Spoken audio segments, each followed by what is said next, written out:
Kasih sapi ada? Ada. Kemana sapi? Sapi orang Pak dipoto. Kita cek sapi orang yang dipoto.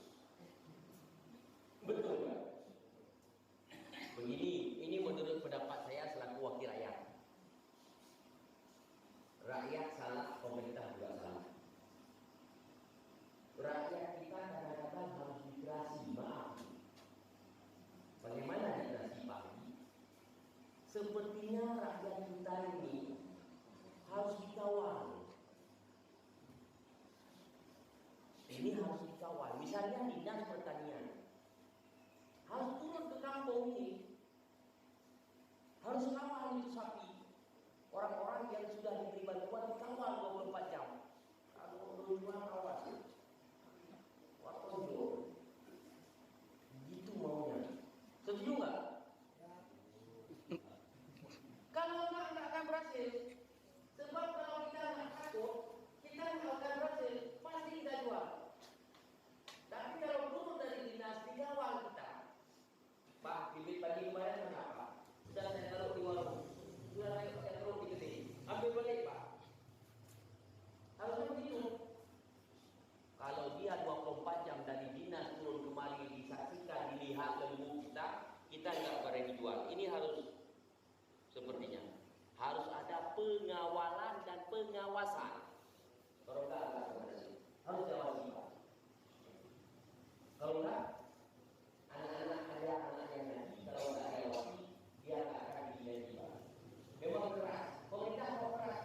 Keras itu untuk berhasilnya kita. Jadi sekarang ini sudah sama-sama salah. Pemerintah salah memberikan bantuan saja tidak diawasi, masyarakat juga salah kok dijual. Ini dua-dua salah. Ke depan, pemerintah harus menyiapkan instrumen, menyiapkan tenaga untuk mengawal masyarakat yang sudah dikasih bantuan supaya masyarakat itu berhasil. Bila perlu tanda tangan dulu.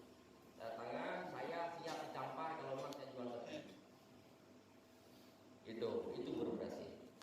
Yang kedua, usulan daripada Bapak Tokoh masyarakat ini, saya setuju itu masalah anggaran dana desa itu sesuai dengan keistimewaan kita harusnya dimasukkan dalam kanun istimewa.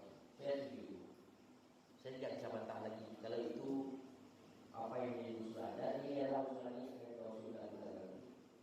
Nah, kan sedikit Pak tentang Permendes, tentang Permendes dan juga Permendagri, kan?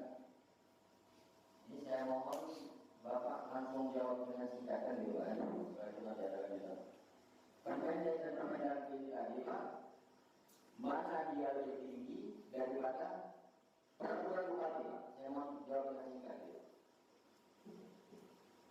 Ya, tinggi. Permendagri kan? Ya, jadi sudah di Permendagri. Nah, jadi dengan lebih tinggi yaitu Permendagri. Masalah pengelolaan dana desa ini tadi, kenapa dia harus mengatur ada juga setelah ini mau turun dana, dia harus keluar peraturan bupati. Nanti nomor sekian peraturan bupati ini, nomor sekian peraturan bupati ini kan keluar. Sekarang terbaiknya kalau memang kita itu tadi, yang seperti katakan saya katakan awal tadi Pak, kalau memang ini bisa dibuat undang-undangnya itu tadi mengacu kepada kanun Aceh, kanun istimewa Aceh dari luar. Ya, saya mohon sekali Pak, kalau bisa untuk daerah Aceh ini tadi Pak, mohon juga kepada Pak supaya memang masalah dari desa itu tadi bisa diusulkan untuk membangun masjid di Pak. Terima kasih.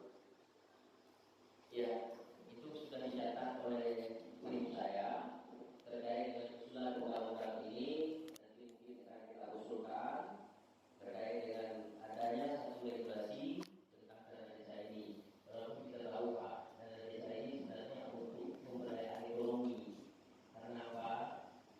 Dana desa ini juga ada sebagian dari pinjaman luar negeri. Sebenarnya lebih di tapi apa? Ini kita usulkan tadi terkait dengan dana desa. Karena dana desa itu sebenarnya APBN yang langsung ditransfer ke desa masing-masing melalui kas bupati dan juga